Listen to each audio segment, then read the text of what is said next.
Indonesia adalah salah satu wilayah dengan keanekaragaman rempah terkaya di dunia. Cengkeh dan pala bahkan hanya tumbuh alami di wilayah tertentu di Nusantara. Karena rempah inilah, bangsa-bangsa Eropa rela menempuh perjalanan laut berbulan-bulan, menantang badai dan kematian, demi sampai ke kepulauan ini.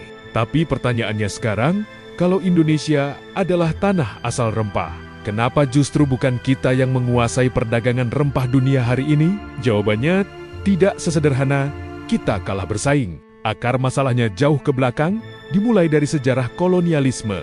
Selama ratusan tahun, rempah Nusantara dikontrol oleh kekuatan asing. Sistem tanam paksa, monopoli perdagangan, dan penguasaan jalur distribusi membuat masyarakat lokal hanya berperan sebagai penghasil bahan mentah, bukan pengendali harga. Saat bangsa Eropa menguasai laut, pelabuhan, dan jaringan dagang global, Indonesia kehilangan kesempatan membangun industri rempahnya sendiri.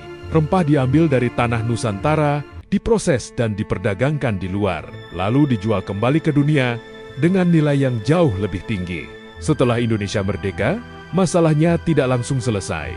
Fokus pembangunan nasional lebih banyak diarahkan ke sektor lain yang dianggap lebih cepat menghasilkan devisa, seperti minyak, gas, dan komoditas tambang. Rempah yang butuh ketelatenan, riset dan pengolahan jangka panjang seringkali terpinggirkan. Masalah berikutnya adalah rantai pasok. Banyak petani rempah di Indonesia masih menjual hasil panen dalam bentuk mentah, tanpa pengolahan lanjutan, tanpa branding, dan tanpa akses langsung ke pasar global. Akibatnya, keuntungan terbesar justru dinikmati oleh negara lain yang mengolah, mengemas, dan memasarkan rempah tersebut. Sementara itu, negara-negara lain belajar dari sejarah Indonesia.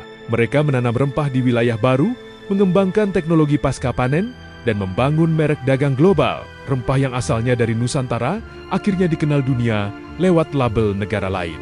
Ironisnya, Indonesia masih memiliki semua modal dasar untuk menjadi penguasa rempah dunia. Tanahnya cocok, varietasnya kaya, dan sejarahnya kuat. Yang kurang adalah keberpihakan pada nilai tambah, riset industrialisasi, dan perlindungan petani agar tidak terus terjebak sebagai pemasok murah. Jadi, masalahnya bukan karena Indonesia miskin rempah. Justru sebaliknya, kita terlalu lama kaya, tapi tidak memegang kendali atas kekayaan itu sendiri. Pertanyaannya sekarang bukan lagi, kenapa Indonesia bukan penguasa rempah dunia? Melainkan, apakah kita mau belajar dari sejarah dan berhenti hanya menjadi penonton di tanah sendiri?